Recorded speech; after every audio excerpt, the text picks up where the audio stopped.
Yan guys, good morning. May papakita ako sa inyo. So mag-adjust tayo ng, actually na-adjust ko na siya.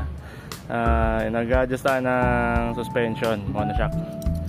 Tapos luckily nagbabike ako dati, diba? So meron ako na itong tool na to.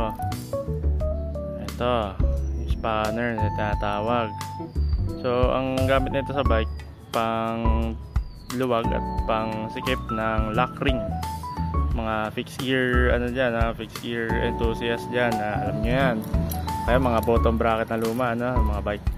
So same tool kasi to yung sa spanner na pang adjust ng mga monoshock natin. Nanonood ako sa YouTube eh. Tapos nakita ko, uy, pwede pala yung ganun So pag uwi ko galing work, ayan, pinuksan ko agad eh, excited ako eh. So ayan, ganito lang siya. Itong parang ito, ayan, pasok nyo lang dun yan sa may parang ngipin. Kita nyo ba? Ayan parang ngipin siya dyan. Ayan tapos pepersahin nyo lang. So currently nasa, ano ba to? Parang ano ata to, 1, 2, 3, 4. Nasa 4 to. Okay, ating 5. Medyo mahirap lang. Wala akong leverage eh. Teka, kailangan ko ng persa.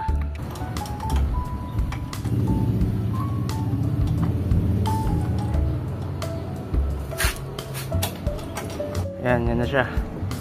Ito yung indexing yan eh.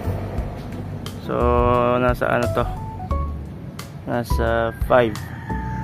Pag inso ko dito yan, 6, 7 yung pinakamataas. Yung may guhit doon From factor may guhit yan, ibig sabihin yan yung stiffest. So, meron din sa 1 eh, may guhit din na ganun. May drawing din, parang marker. Yan, so masusubukan natin to pag ginamit na natin to link motor. Dumi na naman, diba? Kakalinis ko lang 2 days ago. Anyway, yun. Kailangan nyo ng spanner. Alright, sana may natutunan kayo. Ride safe, stay safe, goodbye.